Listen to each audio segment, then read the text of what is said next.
All right, so I want to just give you a quick introduction to work. And work is a thing that connects energy and force. So things we've learned before, it connects them. So here we're going to be talking about work, and I want to talk about two equations that relate to work. One is that the change in the kinetic energy of some object is equal to the net work that's done on that object. So that would be the work done by, force 1 plus the work done by force 2 plus, dot, dot, dot for however many forces there are.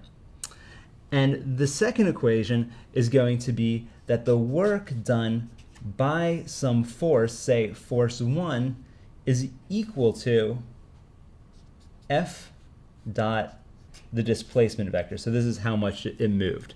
So for example, if you imagine for a second that there's only one force on this box, and it's my finger. Ignore the friction and gravity and normal force. There's only a force from my finger. So if I move this, and pretend we're on ice. Let's just all pretend. So if I put this with some force from my finger, then move it that far, so the displacement vector is about like this. And the force that I was pushing with was in that same direction, like this.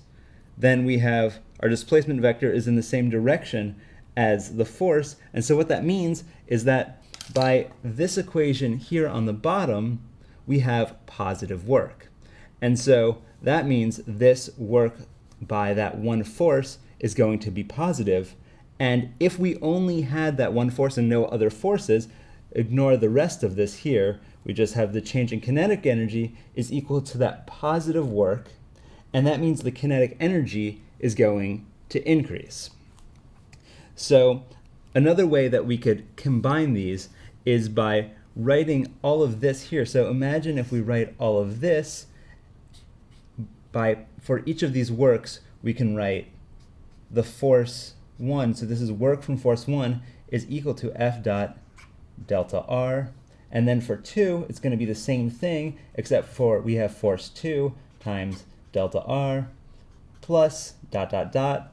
Or we could write this as the net force. So this is the sum of all the forces. So basically, I factor out the displacement vector, and we can also write the change in kinetic energy equals the net work is equal to F net times that displacement vector.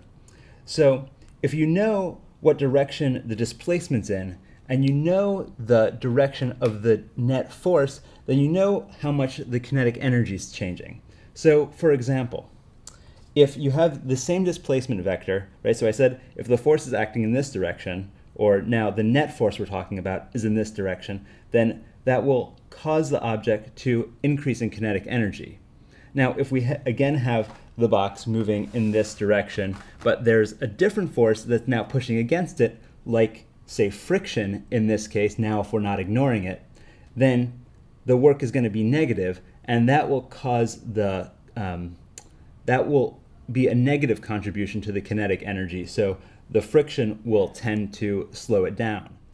And then if we have, say, we're considering the normal force on the box as I move it like this, then if we do the displacement vector times that normal force vector, well, they're perpendicular. So this dot product of, say, F2 is the normal force, then this is going to be 0 because F2 is pointing in the y direction and the displacement vector is in the x direction. So that would be a 0 contribution to the net work and a 0 contribution, therefore, to the change in the kinetic energy. So that's just an introduction to work, and I hope it's helpful to you.